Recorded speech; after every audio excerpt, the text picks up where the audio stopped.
राजा के पास दो बाज थे। एक आसमान की ऊंचाइयों को छू रहा था और दूसरा मौत की तरह शांत अपनी टहनी पर बैठा था।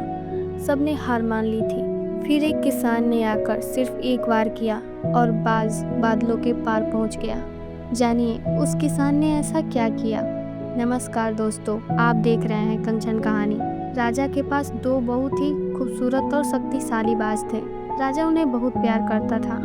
एक दिन उसने एक ट्रेनर को बुलाया और कहा कि इन्हें ऊंची उड़ान भरना सिखाओ।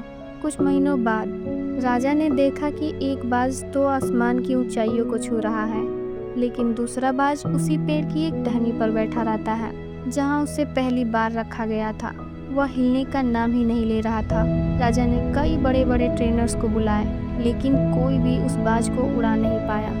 अंत में एक साधारण किसान आया और उसने कहा, महाराज, मैं इसे उड़ा सकता हूँ। अगले ही दिन राजा ने देखा कि वह दूसरा बाज भी आसमान में बहुत ऊंचा उड़ रहा है। राजा हैरान था। उसने किसान से पूछा, तुमने यह चमत्कार कैसे किया?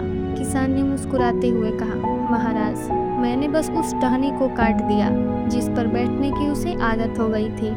दोस्तों, हम सबके पास उड़ने के लिए पंख हैं, लेकिन हम किसी न किसी ऐसी टहनी को पकड़कर बैठे हैं जो हमें आगे बढ़ने से रोक रही है। कभी कभी सफल होने के लिए हमें अपनी पुरानी आदतों को छोड़ना ही पड़ता है। बाज को अपनी ताकत का एहसास तब हुआ जब उसके पास बैठने के लिए कोई सहारा नहीं बचा।